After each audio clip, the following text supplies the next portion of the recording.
மாண்புமிகு அமைச்சர் என் ஊரக வளர்ச்சித்துறை மற்றும் நீர்வளத்துறை அமைச்சர் அவர்கள் விளக்கம் அளிப்பார்கள்.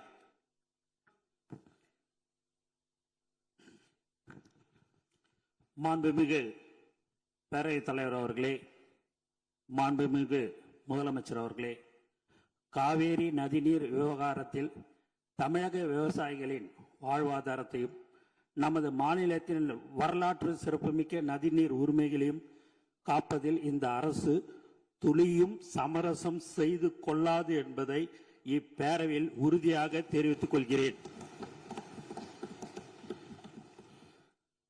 கர்நாடகாவின் தற்போதைய முதலமைச்சர் அவர்கள் மேகதாது பிரச்சனையை சமீபத்தில் எழுப்பிய உடனேயே மாண்புமிகு தமிழக முதலமைச்சர் அவர்கள் 25/5/2026 அன்று அரசு தலைமை வழக்கறிஞர், உச்ச நீதிமன்ற மூத்த வழக்கறிஞர் மற்றும் உயர் அதிகாரிகளுடன் ஆலோசித்து இப்பிரச்சனையை குறித்து எடுக்க வேண்டிய நடவடிக்கைகளை பற்றி அறிவுறுத்தினார்கள்.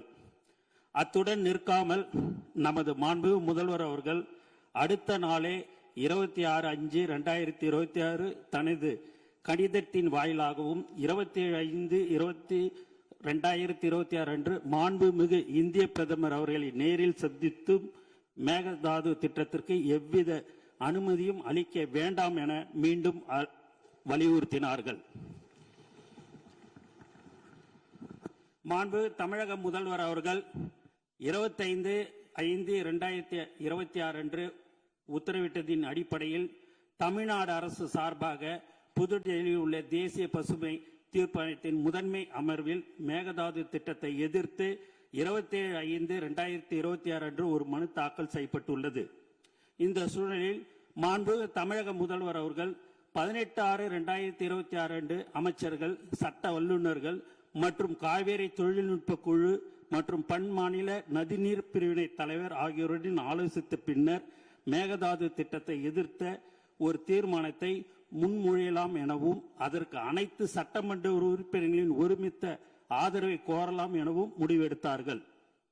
காவேரி நதிநீர் விவகாரத்தில் ஒருமனதாக ஏற்றப்பட்ட தீர்மானத்தில் மாண்புமிகு எதிர்க்கட்சி தலைவர் அவர்கள் 4/3/2026 அன்று தமிழ்நாடு அரசு ஒன்றிய அரசுக்கு மேகதாது அணை விவகாரம் குறித்து ஒரு புதிய நடுவர் மன்றம் அமைக்க முன்மொழிவுகள் அனுப்பியதும் குறித்து தீர்மானத்தில் சேர்க்க கோரிக்கை வைத்தார். அதன்படி இப்பேரவையில் 19/6/2026 அன்று நடுவர் மன்றம் அமைக்குமாறு வலியுறுத்தி ஒருமனதாக தீர்மானம் நிறைவேற்றப்பட்டு அதன் நகலை அன்றே தனது நேர்முக கடிதம் வாயிலாக மாண்பு முதல்வர் அவர்கள் மாண்பு இந்திய பிரதமர் அவர்களுக்கு அனுப்பியுள்ளார்கள் என்பதை குறிப்பிட விரும்புகிறேன். இவ்வாறு தமிழர் நலன் கருதி இந்த அரசு மாண்பு முதல்வர் அவர்களின் ஆலோசனைப்படியும் மேகதாது திட்டத்தை முறியடிக்க அனைத்து நடவடிக்கைகளும் தொடர்ந்து எடுத்து வருகிறது. ஆனால் சிலர் நடுவர் மன்றம் அமைக்குமாறு கோருவது சரியான அணுகுமுறை அல்ல என கருதுகின்றனர். சில தரப்பினர் பரப்பி வரும் தவறான புரிதலுக்கு முற்றுப்புள்ளி வைக்கும் வகையில் நமது அரசின் நேர்த்தியான அணுகுமுறை பற்றி இந்த மாமன்றத்தில் தெளிவுபடுத்த விரும்புகிறேன். கடந்த நவம்பர் 13/2025 அன்று மேகதாதுக்கு எதிராக நாம் தொடர்ந்த வழக்குகளை உச்ச நீதிமன்றம் மேகதாது அணை திட்டம் ஆரம்ப நிலையில் தான் உள்ளது என கூறி தள்ளுபடி செய்தது. அந்த தீர்ப்பின் பேரா 29 மாநிலங்கள் தங்களுக்கு ஒதுக்கப்பட்ட தண்ணீரை எப்படி வேண்டுமானாலும் பயன்படுத்தலாம் என நீதிமன்றம் குறிப்பிட்டது. இதை தங்களுக்கு சாதகமாக பயன்படுத்தி கர்நாடகாவோ அல்லது கேரளாவோ தன்னிச்சையாக புதிய அனுமதிக்கப்படாத திட்டங்களை கையில் எடுத்துவிடக்கூடாது என்பதில் நாம் உறுதியாக இருந்தோம். டிசம்பர் 2025 ஒன்றிய அரசு தன்னிச்சையாக காவேரி நீர்வள திட்டங்களை மதிப்பீடு செய்வதற்கான வழிகாட்டுதலை வெளியிட்டது. மேலும் கடந்த மே 2026 நாளிட்ட ஒன்றிய ஜல் சக்தி அமைச்சகத்தின் கடிதம் மூலம் மத்திய நீர்வள ஆணையம் CWC கர்நாடகாவின் மேகதாது திட்ட அறிக்கை DPR மீது தனது தொழில்நுட்ப கருத்துக்களை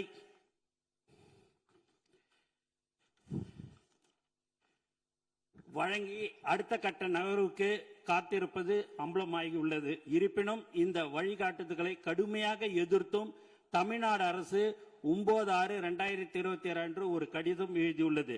இந்த சூழ்நிலையின் தீர்வை கருத்தில் கொண்டு ஏற்கனவே குறிப்பிட்டவாறு நமது மாண்புமிகு முதலமைச்சர் அவர்கள் அண்மையில் 27/5/2026 மாண்புமிகு இந்திய பிரதமர் அவர்களை நேரில் சந்தித்து மேகதாது அணை விவகாரம் குறித்த தமிழ்நாட்டின் நியாயமான கவலைகளை குறிப்பிட்டு கோரிக்கை மனு சமர்ப்பித்துள்ளார்கள்.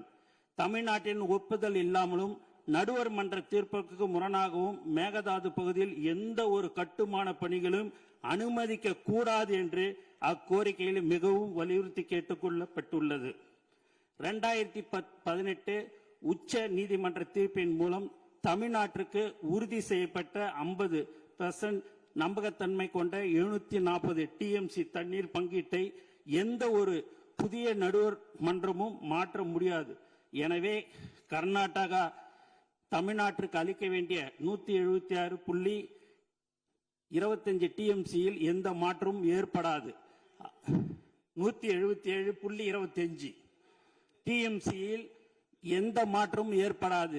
1956ஆம் ஆண்டு நதிநீர் தாவா சட்டத்தின் பிரிவு 4(1) படி ஏற்கனவே தீர்க்கப்பட்ட பிரச்சனையை மீண்டும் திறக்க சட்டத்தில் இடமில்லை.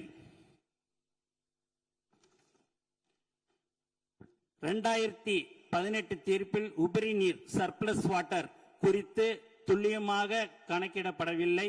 இதனை பயன்படுத்தி கர்நாடகா உச்ச நீதிமன்றத்தில் ஏற்கனவே ஒரு அசல் வழக்கை தொடர்ந்தது. 1956 நதிநீர் தாவா சட்டத்தின்படி இத்தகைய புதிய நதிநீர் பிரச்சனையை ஒரு நடுவர் மன்றத்தால் மட்டுமே தீர்க்க முடியும் என்பது உச்ச நீதிமன்றத்தில் நமது வாதமாகும். காவேரி மேலாண்மை ஆணையம் CWMA கர்நாடகாவின் விரிவான திட்ட அறிக்கையை DPR நிராகரித்து விட்டது என்று கூறுவது முற்றிலும் தவறானது. காவேரி மேலாண்மை ஆணையம் CWMA கர்நாடகாவின் விரிவான திட்ட அறிக்கையை DPR நிராகரிக்கவில்லை. மாறாக எவ்வித கருத்தும் கூறாமல் மத்திய நீர்வள ஆணையத்திடமே CWC திருப்பி அனுப்பியுள்ளது. எனவே ஆபத்து இன்னும் நீங்கவில்லை. மாண்புமிகு பேரவைத் தலைவர்களே, ஒன்றிய அரசும் கர்நாடகாவும் புதிய வழிகாட்டுதலின் கீழ் மேகதாது திட்டத்தை மறைமுகமாக மேற்கொள்ள முற்படும் வேளையில் நாம் கைகளை கட்டிக்கொண்டு வேடிக்கை பார்க்க முடியாது. அந்த வகையில் மாண்புமிகு முதலமைச்சர் அவர்கள் மாண்புமிகு இந்திய பிரதமர் அவர்களிடம் வழங்கிய கோரிக்கையின் தொடர்ச்சியாகவும் ஒன்றிய அரசின் தன்னிச்சையான நகர்வுகளை முடக்குவதற்கும் உபரி நீர் மீது தமிழ்நாட்டின் உரிமையை நிலைநாட்டுவதற்கும் ஒரு மிக சிறந்த அணுகுமுறையாகவே புதிய நடுவர் மன்ற கோரிக்கையை முன்வைத்துள்ளோம்.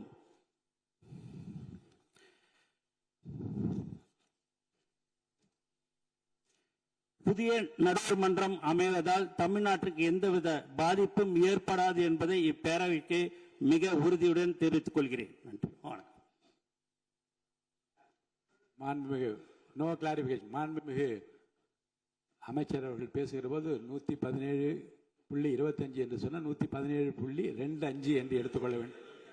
25க்கு பதிலாக 177.25 என்று சொல்ல வேண்டும். 25 அது அப்படி எடுத்துக்கொள்ளலாம்.